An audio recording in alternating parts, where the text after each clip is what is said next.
was pathetic. After a while, I stood at a distance and I saw him. He was already depressed. Do you know that some of the cases of suicide we have in the country as a result of this, and then we say, oh no, his boyfriend left him, his girlfriend left him, but sometimes these are the underlying factor. Alright, so I'm going to be talking about just four things basically. The beginning, okay, the challenges, and our success story, and the future.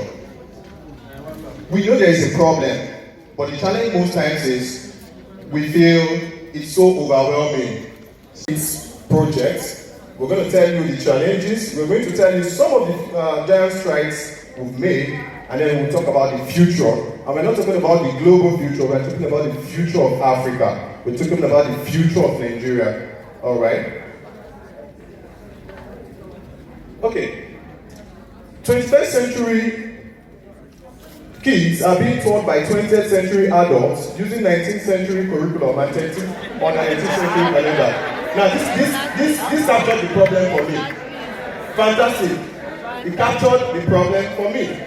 So are you saying, oh, we don't need our 20th century teachers? Absolutely not. Are you saying our teachers should become 5-year-olds so that they can understand our problem? Absolutely not. A lot of other speakers have said we need to work, unlearn, relearn, and keep relearning. And that is exactly what the 21st century skills is supposed to do. So we're supposed to work, learn. We're supposed to understand the mindset of, for crying out loud, the success rate in my undergraduate school became so high, and I understood some of the problems because I also passed through that system. But it wasn't as bad as that when I passed through that. Okay, so these are some of the things we need to solve. So our focus area, I felt we have a lot of new stuff coming up. We have emerging trends coming up, and there's nobody talking about it. We hear that, right? In Nigeria, we always hear us, but doing is most likely a challenge. All right. So I felt in my little space, why don't we do something?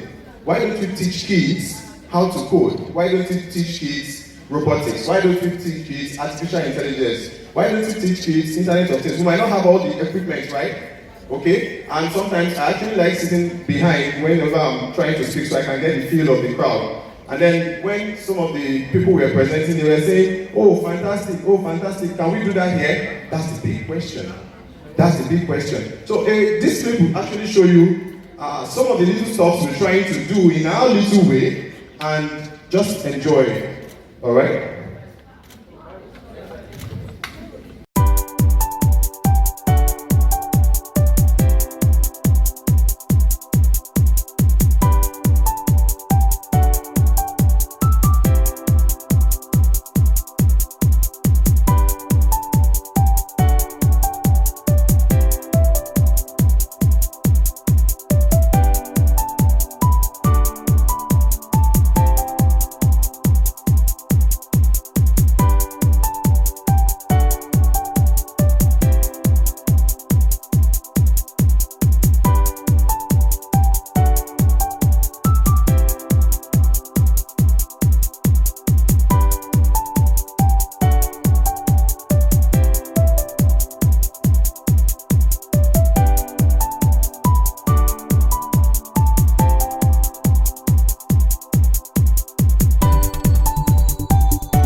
My name is Asiagwu Testimony.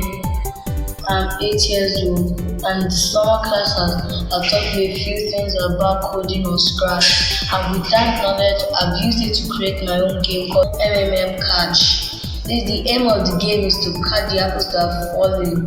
If anyone drops, he fails. It falls on the brown sand, and when it falls on the brown sand, you can still pick it up back and eat it.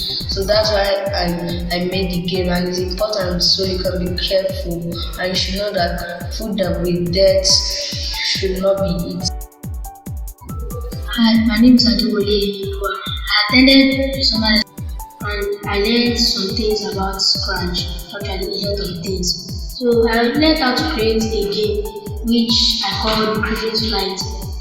It happened in space. A griffin gets to space mistakenly and has to find its way back to Earth and having to eat fishes to survive back to Earth.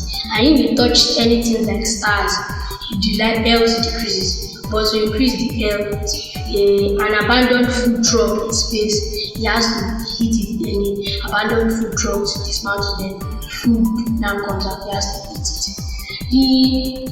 The importance of my game is just to develop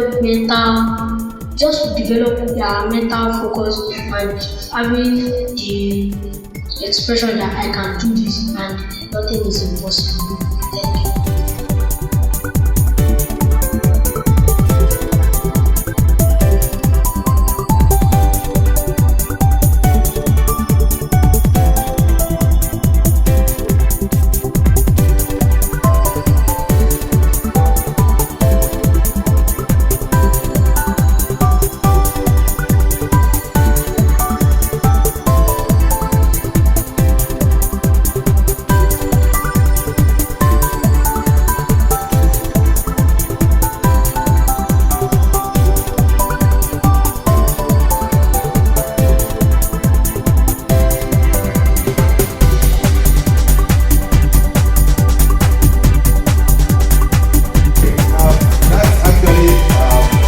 Into what we do, and no matter how small that looks like, as far as I'm concerned, we're not there yet. We're actually just starting.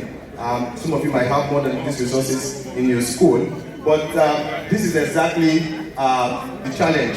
Now, so we thought we have about 35 million kids who will be enrolled in schools by the year 2020 in Nigeria, and this data does not capture states that has insurgency and all manner of challenges where schools kids are not enrolled in school. So the big problem is, how do we reach out to other kids? And that is why we started a train-the-trainers program, because we can't do it all. Okay, we can't go out to all the schools. There are over 1,000 schools, for instance, in my state. And how do we affect other parts of Nigeria? Okay, so the first one is policymakers, the government. It's sad that you talk to the Commissioner for Education, we want to make this project, we want to do this, and it tells you how many years is it going to take, and you tell him 10 years, and it tells you now, I'll be out of office by in 3 years or in 4 years. So it can't work. What's in it for me? Okay, these are some of the challenges we're facing, because the government needs to also partner with the private sector. Then the educators and stakeholders in education, your teachers. How many schools here, we all stand here as head of schools, head of admins and different departments. How many school teachers here, primary school, can you be proud to say that your head teacher can use a computer well? Yes.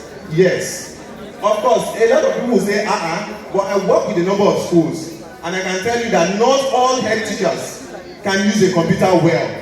But they can supervise those that will use computer well. How do you do that? That's where the problem is.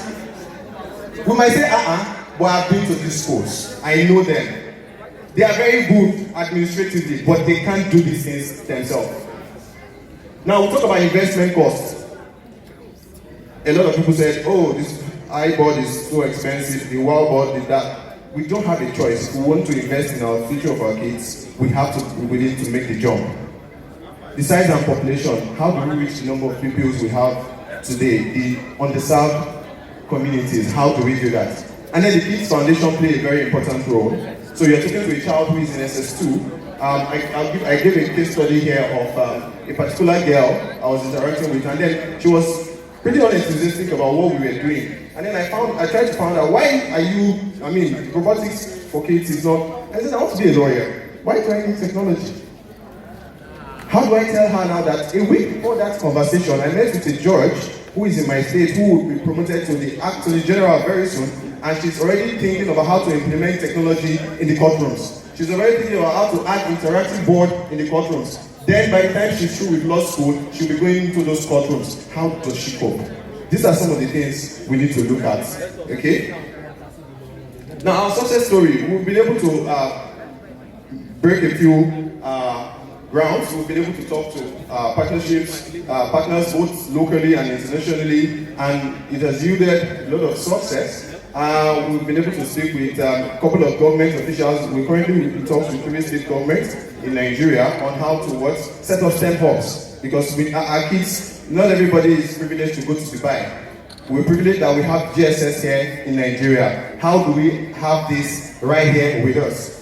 The organizers of GSS, the exhibitors, some of them are not here with us in Nigeria. They will be leaving. How do we have this integrated in our states? That's the question. That's the big question. So I'll play another video. This one, okay. All right. This is just going to give you a peek into the future. Okay, and these are 5 important technologies. I have a very limited time, so you probably just look at the first 2.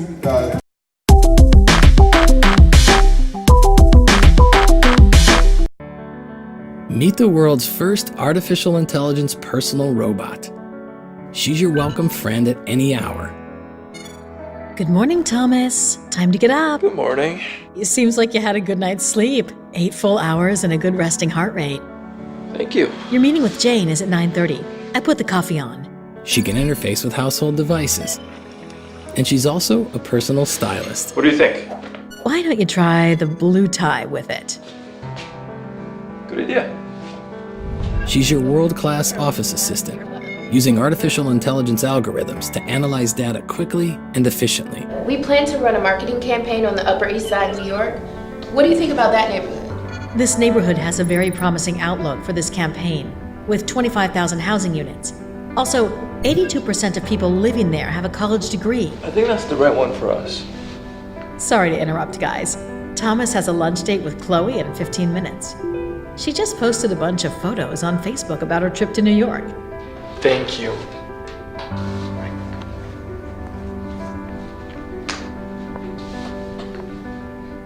I just sent the meeting notes to you and Thomas.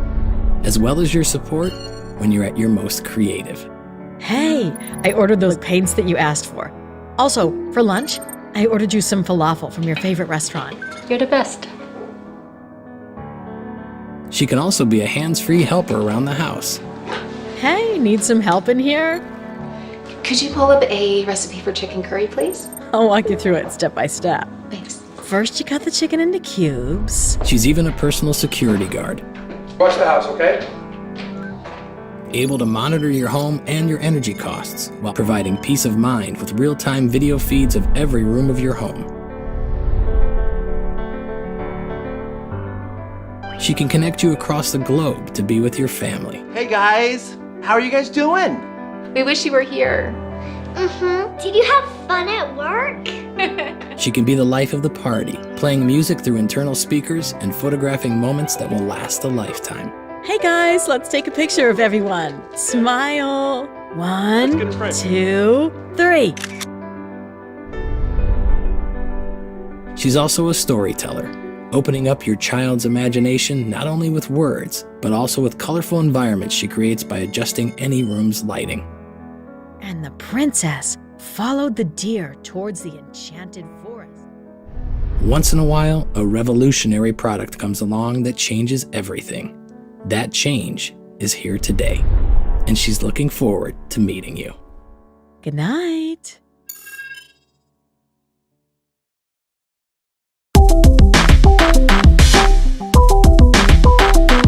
We've always been using our hands and fingers for counting, taking notes, and various other stuff. Technology expanded, and we started using gadgets. People always say that everything is at our fingertips, but it was never so. Not until now. Not until Finn.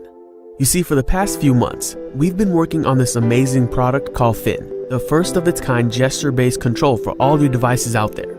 Unlike other gesture-based devices, which are tiring and boring to use, Finn helps you to control any smart device just by moving your thumb over other fingers.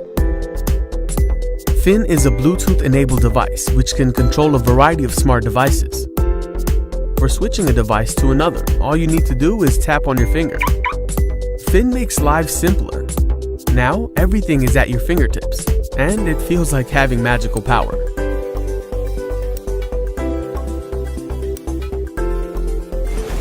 possibilities are endless. For playing games, to changing lives for many.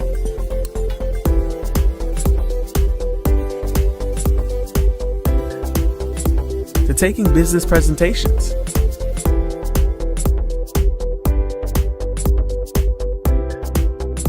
Fin also comes in handy while you drive.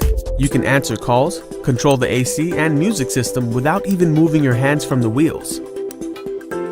Fin is really amazing when it comes to taking photos or sharing files. And Fin works well with head-mounted devices. Fin, wear the world. 3 more videos there on that, and I have a couple more, so you can just see me after, and then I'll share them free of charge.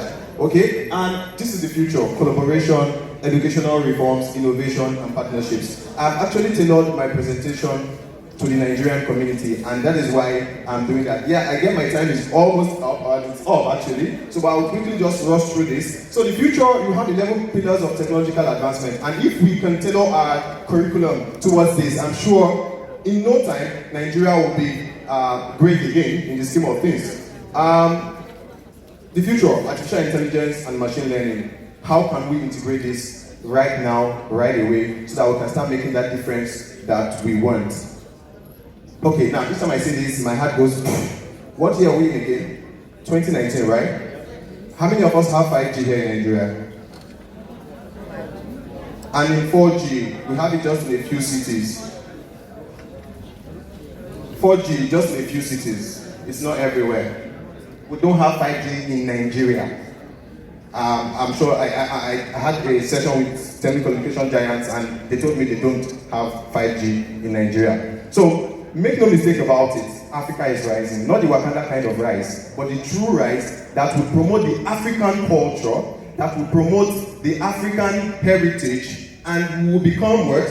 First among the scheme of things.